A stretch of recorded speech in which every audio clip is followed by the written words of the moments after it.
ಇದೆಯಾ? ವೆಂಕಿ ವೆಂಕಿ ನಿಂತ್ಕೋ ವೆಂಕಿ.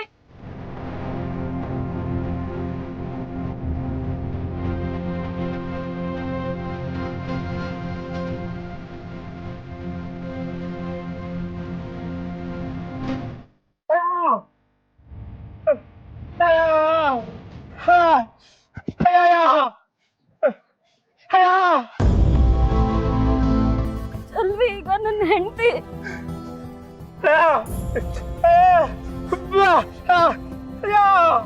ಆ ದೇವ್ರ ಸಾಕ್ಷಿಯಾಗಿ ನಾನು ಇವಳಿಗೆ ತಾಳಿ ಕಟ್ಟಿದ್ದೀನಿ.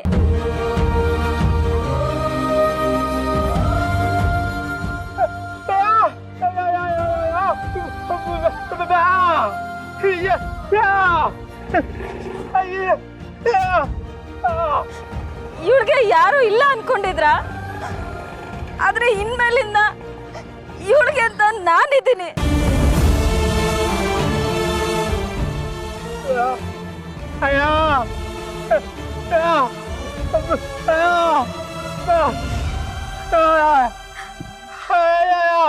ಇನ್ಮೇಲಿಂದ ಇವಳ ಬಗ್ಗೆ ಯಾರಾದ್ರೂ ಕೆಟ್ಟದಾಗ ಮಾತಾಡಿದ್ರೆ ನಾನ್ ಸುಮ್ನೆ ಇರಲ್ಲ.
ನೀನ್ ನಿಜವಾಗ್ಲೂ ನನ್ನ ಮನ್ಸಾರೆ ಪ್ರೀತಿಯಿಂದ ಮದ್ವೆ ಆದ್ಯಾ ಅಥವಾ ಅನುಕಂಪದಿಂದ ತಾಳಿ ಕಟ್ಟಿದ್ಯಾ?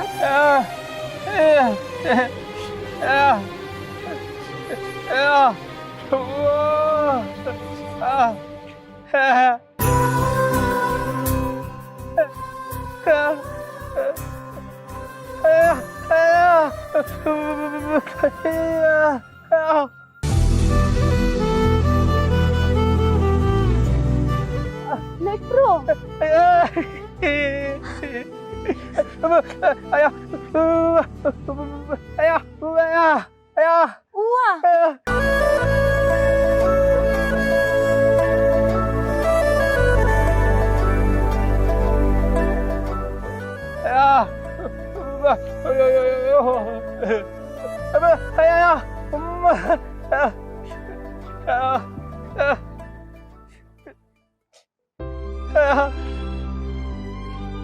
ಅಕ್ಕ, ನನ್ಗೆ ಅವಾಗ್ಲೇ ಗೊತ್ತಿತ್ತು ನಿನ್ನ ಅವನು ಲವ್ ಮಾಡ್ತಾ ಇದ್ದಾನಂತ.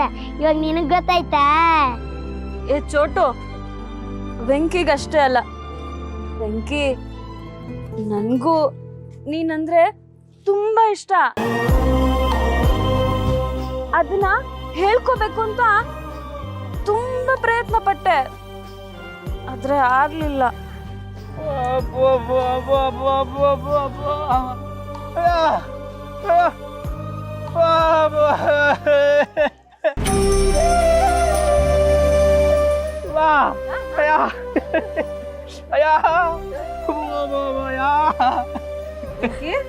ಚಲ್ವಿ, ಅಂತೂ ನೀವಿಬ್ರು ಇಷ್ಟಪಟ್ಟು ಮದುವೆ ಆಗಿರೋದು ನನಗ್ ಬಹು ಸಂತೋಷ ಆಯ್ತು ಮಕ್ಳೇ. ಆ ದೇವ್ರು ನಿಮ್ಮನ್ನ ಸಂದ ಕಾಪಾಡ್ಲಿ.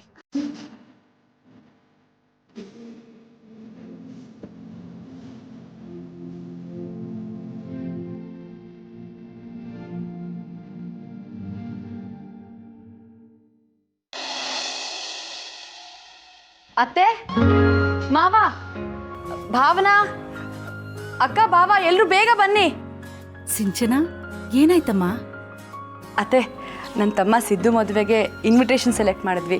ನಿಮ್ಮೆಲ್ಲರಿಗೂ ತೋರ್ಸೋಣ ಅಂತಾನೆ ಕರಿತಾ ಇದ್ದೀನಿ. ನೋಡಿ ಅತ್ತೆ, ಹೇಗಿದೆ?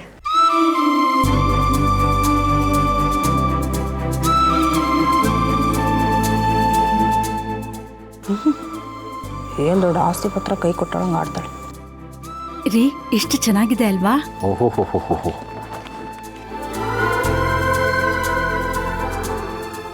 ಲಕ್ಷ್ಮಿ, ಇದನ್ನ ನೋಡಿದ್ರೆ ಈ ಡಿಸೈನ್ ಎಲ್ಲ ನಮ್ಮ ಸಿಂಚನನೇ ಸೆಲೆಕ್ಟ್ ಮಾಡಿರೋ ಹಾಗಿದೆ. ನೀನೇ ಮಾಡಿದ್ದಮ್ಮ? ಹೌದು ಮಾವ, ಸಿದ್ದು ಮದುವೆಗೆ ಎಲ್ಲನೂ ನಾನೇ ಸೆಲೆಕ್ಟ್ ಮಾಡ್ತಿರೋದು. ನೋಡಪ್ಪ.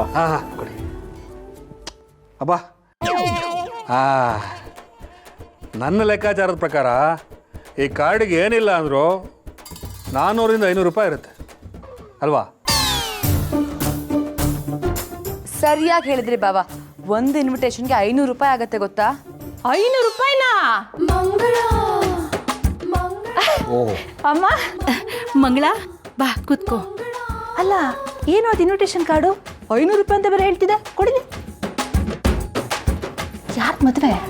ಅದಕ್ಕೆ ನನ್ನ ತಮ್ಮ ಸಿದ್ದು ಮದುವೆ. ಸಿಂಚನ, ಕಾರ್ಡ್ ತುಂಬ ಚೆನ್ನಾಗಿದೆ. ಇನ್ವಿಟೇಷನ್ ನೋಡೋ ಟೈಮ್ಗೆ ಇನ್ವಿಟೇಷನ್ ಕೊಡದೇ ಇರೋಳು ಬಂದ್ಬಿಟ್ಲು. ಅಲ್ಲಿಗೆ ಗೋವಿಂದ ಗೋವಿಂದ. ನನ್ನ ಮದುವೆಲಿ ಇನ್ವಿಟೇಷನ್ ಕಾರ್ಡ್ ಮಾಡಿಸಿದ್ರು. ಅದನ್ನ ಇಟ್ಕೊಳ್ಳೋದಕ್ಕೂ ಬೇಜಾರು. ಏನೋ ನನ್ನ ಮದುವೆ ಗುರ್ತಿಗೆ ಅಂತ ಇಟ್ಕೊಂಡಿದ್ದೀನಿ ಅಷ್ಟೇ.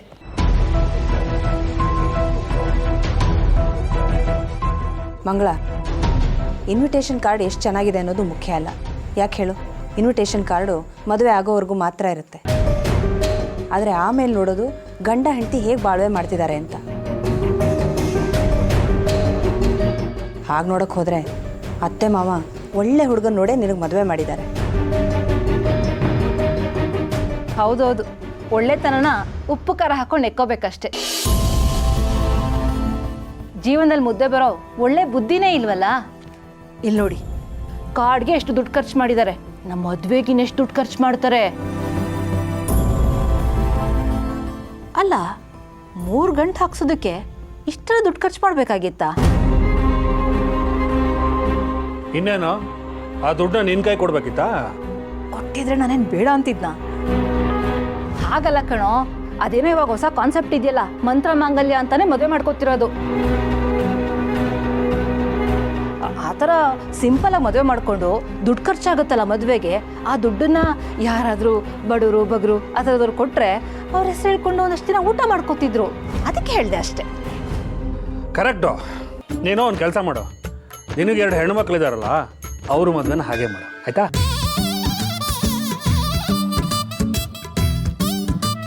ಅದಕ್ಕೆ ಸಿದ್ದು ಮುಂದೆ ಜನನಾಯಕ ಆಗೋನು. ನಮ್ಮಪ್ಪ MLA ಕ್ಯಾಂಡಿಡೇಟು, ಪಕ್ಕ ವಿನ್ ಆಗೇ ಆಗ್ತಾರೆ. ನಮ್ಮಪ್ಪನ ಸ್ಟೇಟಸ್ಗೆ ಮದುವೆನ ಸಿಂಪಲ್ ಆಗಿ ಮಾಡೋಕ್ಕಾಗತ್ತಾ? ಸಿದ್ದು ಮದುವೆಗೆ ಬರೋರೆಲ್ಲ ಬರೀ VIP ಗಳು, ಮಿನಿಸ್ಟರ್ಸು, ಇಂಥವ್ರೇನೆ.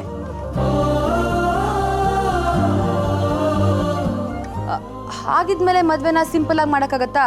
ಗ್ರ್ಯಾಂಡ್ ಆಗಿ ದಾಮ್ ದುಮಾಗಿ ಮಾಡಲೇಬೇಕು ತಾನೆ.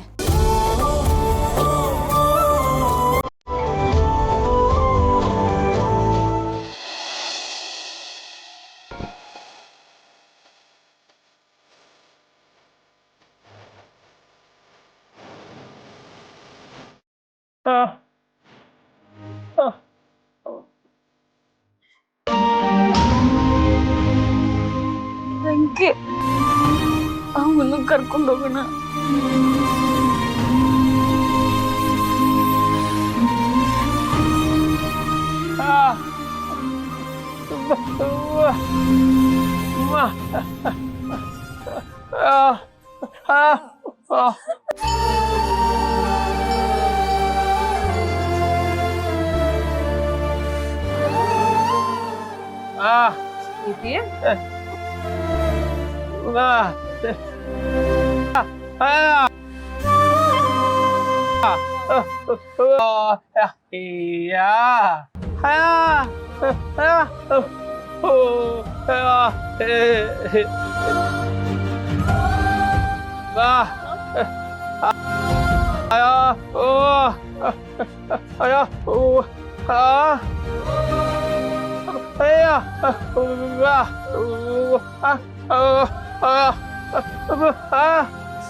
ವೆಂಕಿ, ನೀನು ನನ್ ಚಿಂತೆ ಮಾಡ್ಬೇಡ. ಚಲ್ವಿದು ಮದ್ವೆ ಆಯ್ತಲ್ವಾ, ನನ್ಗೆ ಅದೇ ಬಹಳ ಖುಷಿ. ನನ್ ಜೀವನ ಹೆಂಗೋ ನಡೆದೋಗುತ್ತೆ.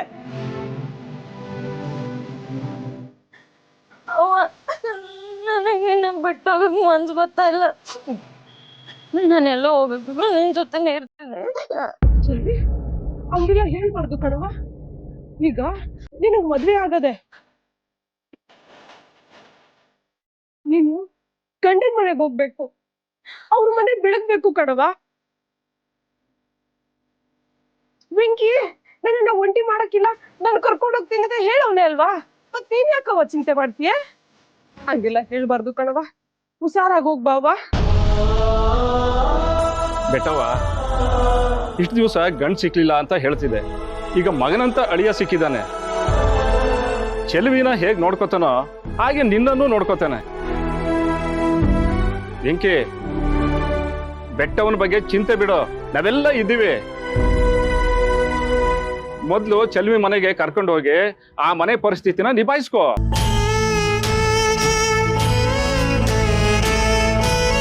ಅವ್ವ, ನಾನು ಹೋಗ್ಬಿಟ್ಟು ಬರ್ತೀನಿ. ನೋಡು, ನಾನು ಇಲ್ಲ ಅಂತ ಜಾಸ್ತಿ ಯೋಚನೆ ಮಾಡ್ಬೇಡ ಆಯ್ತಾ? ಯಾಕೆ ಯೋಚನೆ ಮಾಡ್ಲಿ ಚೆಲ್ವಿ? ನನ್ ಯೋಚನೆ ಇದ್ದಿದ್ದೆಲ್ಲ ನಿನ್ ಮದ್ವೆ ಆಗ್ಲಿಲ್ವಲ್ಲ ಅಂತ. ಆ ಮದ್ವೆ ಆಯ್ತಲ್ವಾ, ನಾನು ಇನ್ಯಾಕೆ ಯೋಚನೆ ಮಾಡ್ಲಿ? ಚೆಲ್ವಿ, ನೋಡು, ವೆಂಕಿ ಅವ್ರ ಅಮ್ಮ ತುಂಬಾ ಒಳ್ಳೆಯವರು ಕಣವ. ಅವರು ನಿನ್ನ ಸೊಸೆ ಅಂತ ಒಪ್ಕೊಂಡೇ ಒಪ್ಕೋತಾರೆ ಅಂತ ನನಗ್ ನಂಬಿಕೆ ಅದೇ ಕಣವ. ಚೆಲ್ವಿ, ಚೆಲ್ವಿ, ನೀನು ಆ ನಂಬಿಕೆನ ಉಳಿಸ್ಕೊಳವ. ಸರಿ. ಇನ್ ಮ್ಯಾಕೆ ಆ ಮನೆಯವರೇ ನಿನ್ಗೆಲ್ಲಾನು. ಅವ್ರ ಮನಸ್ಸನ್ನ ಗೆದ್ದು ನೀನು ಒಳ್ಳೆ ಸೊಸೆಯಾಗಿ ಬಾಳವ್ವ.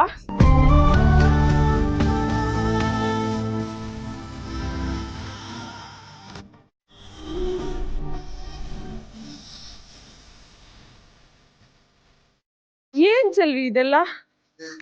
ಇಷ್ಟಪಟ್ಟು ಮದ್ವೆ ಆಗಿರೋ ಹುಡ್ಗನ್ ಜೊತೆ ಹಿಂಗೆಲ್ಲ ಹತ್ಕೊಂಡು ಹೋಗ್ಬಾರ್ದು ಕಣವ. ಖುಷಿಯಾಗಿ ಹೋಗ್ಬೇಕು. ಹೋಗ್ಬಾವ.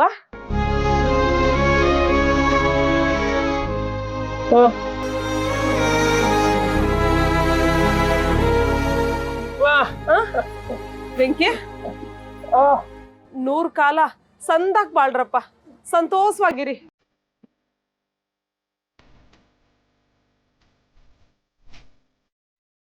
ದೇವ್ರು ಒಳ್ಳೇದು ಮಾಡಲಿ. ಹೋಗಿ ಬನ್ನಿ.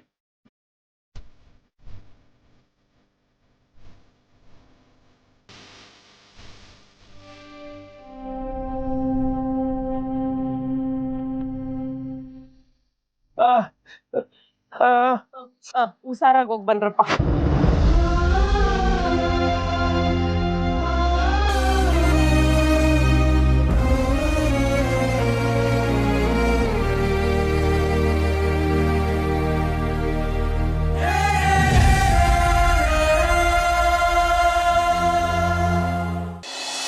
ನೋಡ್ದ ಲಕ್ಷ್ಮಿ, ಸಿದ್ದು ಮದುವೆ ಸಿದ್ಧವಾದಾಗಿಂದ ಸಿಂಚನ ಕಾಲು ನೆಲದ ಮೇಲೆ ನಡೀತಾನೆ ಇಲ್ಲ.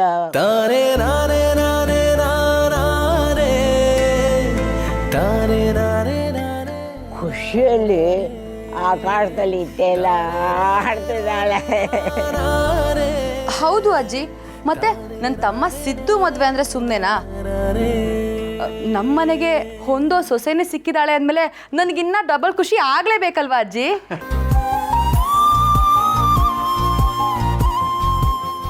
ಹಾಂ, ಹಾಗಾದರೆ ನೀನು ಸಿದ್ದು ಮದುವೆ ಮುಗಿಯೋವರೆಗೂ ನಮ್ಮ ಕೈಗೆ ಸಿಗೋದೇ ಇಲ್ಲ ಅಂತಾಯ್ತು. ಪಕ್ಕ ಹೌದು ಅಕ್ಕ. ನಾನು ಮದುವೆ ಕೆಲಸದಲ್ಲೇ ಬ್ಯುಸಿ ಆಗಿರ್ತೀನಿ. ಹಾಗಾದ್ರೆ ಮದುವೆಗೆ 1 ವಾರ ಇದೆ ಅನ್ನೋವಾಗಲೇ ನಾನು ಅಲ್ಲಿಗೆ ಬಂದ್ಬಿಡ್ತೀನಿ. ಏಕೆ ಅಲ್ಲಿ ಕಸ ಹೊಡೆಯೋದಕ್ಕ? ಅಲ್ಲಿ ಆ ಕೆಲಸ ಮಾಡೋದಕ್ಕೆ ಬೇಜಾನ್ ಜನ ಇದ್ದಾರೆ, ನೀನು ಹೋಗ್ಬೇಕಾಗಿಲ್ಲ.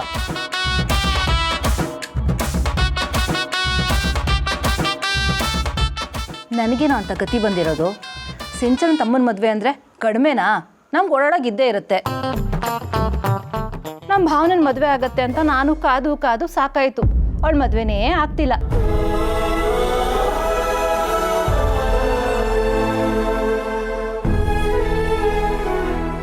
ಅವಳ ಮದುವೆ ಅಂತೂ ಆಗಲಿಲ್ಲ. ಇವ್ರ ತಮ್ಮನ ಮದುವೆ ಆಗ್ತಿದ್ಯಲ್ಲ, ಅಲ್ಲೋಗಿ ಚೆನ್ನಾಗಿ ಓಡಾಡ್ಕೊಂಡಿರ್ತೀನಿ. ಬನ್ನಿ ಅತ್ತಿಗೆ, ನೀವು ಬರ್ತೀನಿ ಅಂದರೆ ನಂಗೆ ತುಂಬ ಖುಷಿನೇ. ಹಾಂ, ಸರಿ ಹೋಯ್ತು. ಮದುವೆ ಮನೆಯಲ್ಲಿ ನೀನು ಹುಡ್ಕೋದೇ ಕಷ್ಟ, ಇನ್ನು ನೀನು ಜೊತೆ ಸೇರ್ಕೊಂಡ್ಬಿಟ್ರೆ ನಾವು ಟಾರ್ಚ್ ಹಾಕೊಂಡು ಹುಡ್ಕ್ಬೇಕಾಗತ್ತೆ. ಆ ಹರೀಶ್ ಹಂಗೆ ಅದೇ ಕೆಲಸ ಅನ್ಸುತ್ತೆ. ಅಯ್ಯ, ಅವನ ಹುಡುಕ್ತಾನೆ, ಬೇಬಿ ಹಿಂದೆ ಓಡ್ತಿರ್ತಾನೆ. ಅದಕ್ಕೆ ಅನಿಸುತ್ತೆ ಹಿರಿಯವ್ರು ಹೇಳಿರೋದು ಮನೆಯಲ್ಲಿ ಹಬ್ಬ ಹರಿದಿನ ಶುಭ ಕಾರ್ಯ ಮಾಡಬೇಕು ಅಂತ. ಇಂಥ ಸಂದರ್ಭದಲ್ಲಾದರೂ ನಾವೆಲ್ಲ ಒಟ್ಟಿಗೆ ಸೇರಿ ಒಬ್ಬರೊಬ್ಬರನ್ನ ತಮಾಷೆ ಮಾಡಿಕೊಂಡು ಗೇಲಿ ಮಾಡಿಕೊಂಡು ಖುಷಿಯಾಗಿರ್ತೀವಿ. ಏನೋ ಒಂದು ಮನೆಯಲ್ಲಿ ಸಂಭ್ರಮ ಅನಿಸುತ್ತೆ. ಅಪ್ಪ, ಅದು ಶ್ರೀಮಂತರ ಮನೆಯಲ್ಲಿ ಮಾತ್ರ ನಡೆಯುತ್ತೆ. ಈ ನಮ್ಮಂಥ ಮಧ್ಯಮ ವರ್ಗದ ಕುಟುಂಬಗಳಲ್ಲಿ ತಿಂಗಳಿಗೆ ಒಂದೊಂದು ಹಬ್ಬ ಬರುತ್ತೆ. ಅದಕ್ಕೆ ದುಡ್ಡು ಹೊಂದಿಸೋಷ್ಟರಲ್ಲಿ ದೇವರೇ ಕಾಣಿಸ್ಬಿಡ್ತಾನೆ. ಇನ್ನು ಶುಭ ಕಾರ್ಯಗಳಿಗೆ ಶುಭಂ ಅಂತ ಹಾಕಬೇಕಾಗತ್ತೆ ಬೋರ್ಡು. ಹೌದೌದು, ನಿಮ್ಮನ್ನು ನಂಬ್ಕೊಂಡ್ರೆ ನಮಗೆಲ್ಲ ಅದೇ ಗತಿ.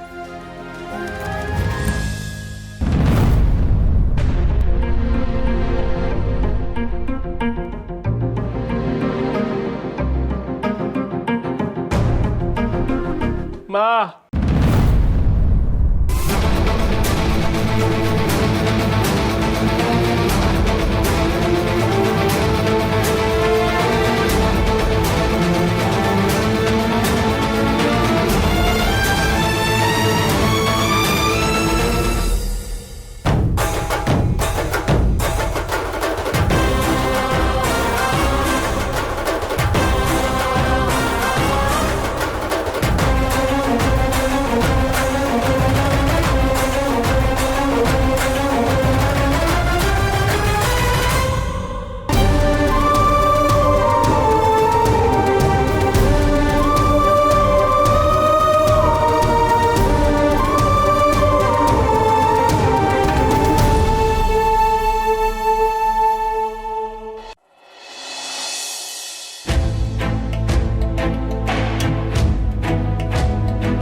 ವೆಂಕಿ, ಒಳಗ್ ಕರ್ಕೊಂಡ್ ಬಾ.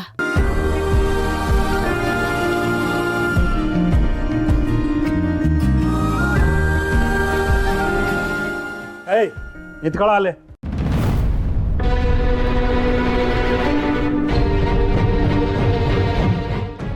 ಏನದು? ನೀನು ನಮ್ಗೆ ಹೇಳ್ದೆ ಕೇಳ್ದೆ ಮದುವೆ ಆಗಿ ಅವಳನ್ನ ಕರ್ಕೊಂಡ್ ಬಂದ್ಬಿಟ್ರೆ ನಾವೆಲ್ಲ ಒಪ್ಕೊಂಡು ಒಳಗೆ ಕರ್ಕೋಬೇಕಾ? ಇಷ್ಟೋ ಧೈರ್ಯ ನಿನ್ಗೆ?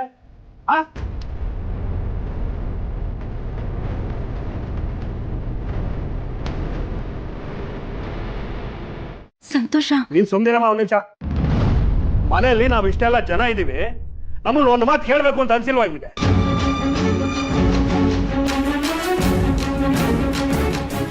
ಏಯ್, ತಲೆಲೇನ್ ಬುದ್ಧಿ ಇದೆಯಾ ನಿನ್ಗೆ? ಸಂತು, ಸಮಾಧಾನಪ್ಪ. ಅಪ್ಪ, ನೀವು ಅವ್ನು ಹೇಳ್ದಕ್ಕೆಲ್ಲ ಕುಡ್ದಿದ್ದಕ್ಕೇನೆ ಅವ್ನು ಹೀಗೆ ಮಾಡ್ಕೊಂಡ್ ಬಂದಿರೋದು. ದೇವ್ರ ಮಗ ಅಂತ ತಲೆ ಮೇಲೆ ಕೂರ್ಸ್ಕೊಂಡ್ರೆ ಅವ್ನು ಅದಕ್ಕೆ ತಕ್ಕ ಶಾಸ್ತಿ ಮಾಡಿದ. ನಮಗೆ ಅವನ ಮೇಲೆ ಪ್ರೀತಿ ಇದೆ, ಆದ್ರೆ ಅವ್ರಿಗೆ ನಮ್ಮ ಮೇಲೆ ಪ್ರೀತಿ ಇಲ್ಲ. ಹೌದು, ಸಂತು ಹೇಳ್ತೀರ ಸರಿಯಾಗೇ ಇದೆ. ಬೆಂಕಿ, ಯಾಕೋ ಹೀಗೆ ಮಾಡಿದೆ? ಮದ್ವೆ ಆಗ್ತೀನಿ ಅಂತ ಹೇಳಿದ್ರೆ ನಾವೇನ್ ಬೇಡ ಅಂತ ಹೇಳ್ಬಿಡ್ತಿದ್ವಾ?